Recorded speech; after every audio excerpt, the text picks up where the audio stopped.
Hello and welcome back to the Q&A. So before I fully get into the video, I just want to mention that the videos over the next few days will just be a little bit more lazy. It's, coming around the sort of Christmassy period thingy. So I will be taking a few days off, which means that today's video is going to be a Q&A. Tomorrow's video is going to be a channel update with some plans for 2015, tentative plans. And then the video for the day after that is going to be another Q&A.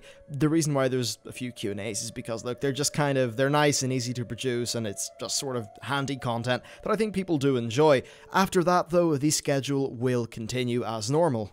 Anyway, with all that stuff said, time to get into the Q&A, and as always, if you have a question, please be sure to leave it down in the comments of this video, because I've done a bunch of Q&As sort of, quite close to each other. I'm a little bit low on questions, so if you've got any interesting things on the tip of your tongue, be sure to write them with your fingers, and not say them to the computer screen, because that would make you a little bit of an insane person.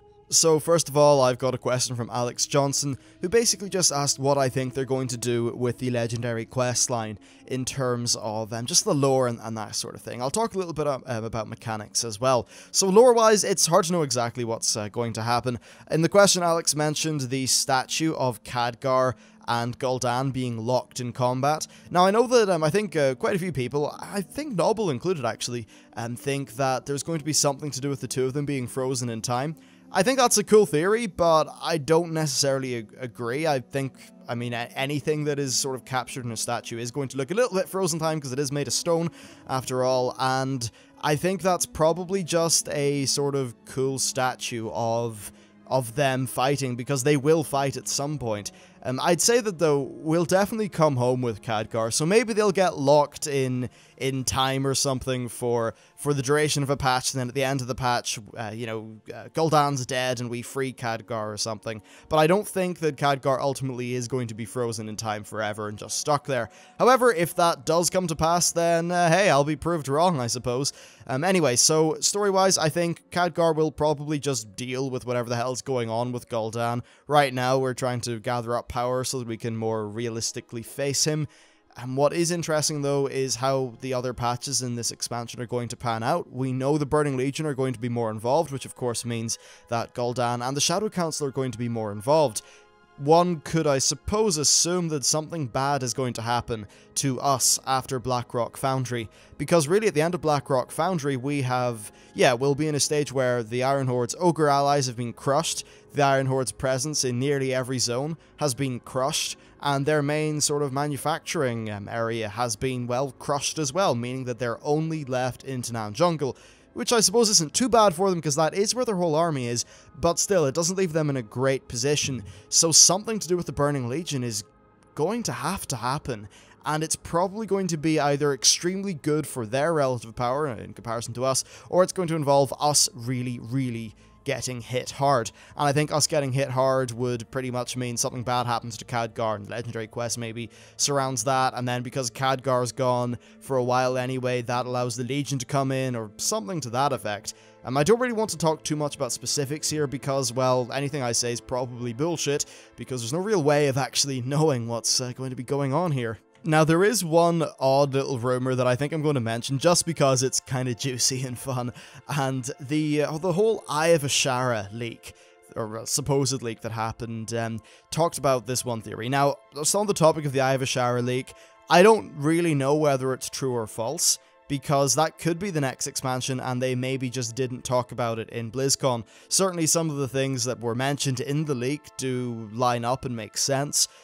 But I suppose most leaks are like that. If you want to construct a good leak, you'll take maybe 10, if you're doing 10 points, you take 5 that are pretty plausible that people will think, oh yeah, that could be real, and then maybe you'll have another 5 points that are a little bit more crazy, but overall, you will have sort of constructed a good leak. So that's what Eye of Ashara could be, but Blizzard recently said that there will be some sort of large surprise going on in one of the patches, and I don't know the exact context in which it was used, but I remember thinking, oh, that kind of ties back to this Eye of Ashara thing. And the Eye of Ashara thing, now this is sort of mental, is the idea that we would be going on to Alt Universe Azeroth to grab Alt Universe Illidan, / doing something with our Azeroth time travel, grabbing Illidan, and then Illidan being used to fight the Burning Legion on Draenor, and then that all tying up somehow and leading us into another expansion.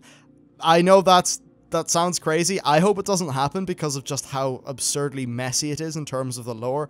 But the whole idea is that Khadgar would realize that, you know, we need something greater to fight the Burning Legion, and then he would talk to Chromie, and of course Chromie is on Draenor, and Chromie would do something which would, you know, lead to the freeing of Illidan from his prison 10,000 years ago, or something to that effect. It was pretty messy. I don't think that'll actually happen, but it was a fun little theory which I thought I'd just drop here because maybe it'll lead to a few interesting comments and perhaps a few questions next time I read through the comments of this video. So really, to answer Alex's question in terms of the lore, I think something big will happen to do with either Khadgar being sort of screwed or Khadgar facing a force that he just can't really defeat.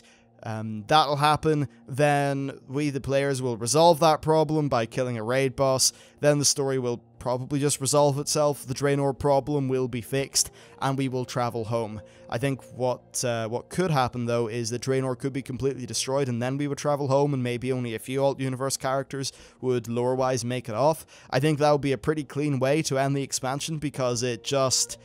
I think it would be pretty strange if there was, you know, Azeroth, Outland, and then Alt-Universe Draenor all being linked together. If Alt-Universe Draenor was just nuked, then it would deal with that whole messy problem. And then just in terms of mechanics, I think that we'll just continue with the idea of there being loads of quests which involve picking up stones and getting things off bosses. However, I really do hope that they do loads of quests like the one that we currently have where you need to fight off Kairos Dormu. I thought that was really awesome. And it's great when the legendary questline actually just makes a quest that challenges you on an individual level as a player. I think that stuff's really, really good. Next, I'm going to move on to a question from Telechampion, who asked whether I think Yrel will come back to our timeline once the expansion is finished. And I think that, well, I think that she should, actually, because if she just ended up dying in Draenor, it would be a complete waste of a lot of excellent character development.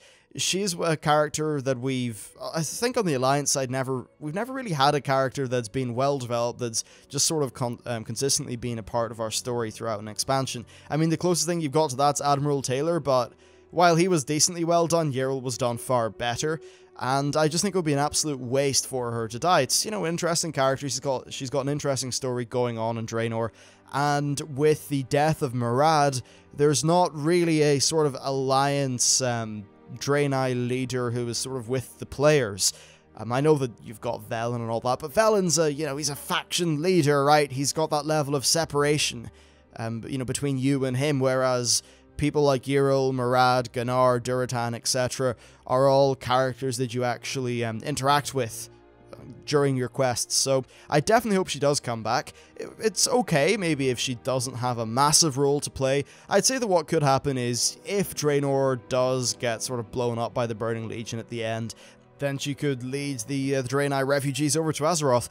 Certainly though, whatever happens at the end of this expansion, lore-wise, I'm going to assume that it won't leave Draenor in that great of a state, because, well, the last time the Burning Legion sort of visited Draenor, bad things ended up happening to the planet itself, and I've got a feeling that whatever happens in the final patch of Warlords will at least leave a lot of the planet sort of irreparably damaged.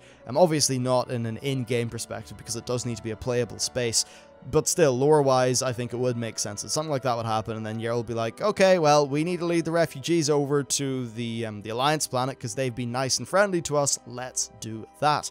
Plus, also that, you know, she, I suppose, has made decent friends with a lot of the Alliance people, and therefore maybe would feel that it would be her place to come back or something once her people are saved, if we end up saving them. It's really hard to know. With Draenor, they've got such a clean slate in terms of the lore. It's not like with, say, patch 5.2 when we could think to ourselves, well, it's pretty clear what Blizzard are doing here in terms of the plot.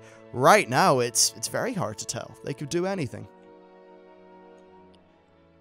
Next, I've got a question from Alec Gaming, who basically just asked about Karazhan and why there was, you know, such a big discussion about it before Warlords of Draenor and how that could sort of tie into any lore. And that's actually a great question, because Karazhan was the talk of the town for quite a while, and that's because Karazhan was initially going to be a part of the pre-Warlords of Draenor patch, or event, or something like that. We don't exactly know. However, Blizzard were experimenting with some instancing tech inside Karazhan, which is what led to some of the files and things like that and strings being changed during during the PTR process. Now, Blizzard eventually then had a bit of fun with that, and they named things, I think they named an instance Karazhan 2 Electric Boogaloo.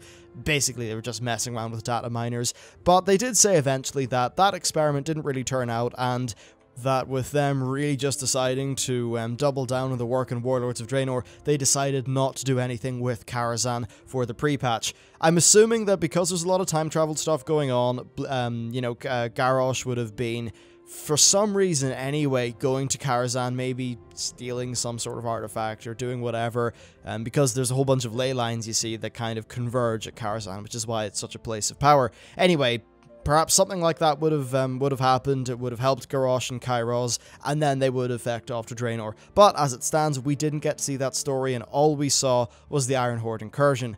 I think that basically Karazhan would have been used to help tell the story, or at least it would have been a part of the story of Garrosh and Kairos escaping from the trial, after 5.4, and then getting to Draenor. But of course, patch 5.5 was never a thing, and we never really got to see that content. Really unfortunate. I would have absolutely loved to see that.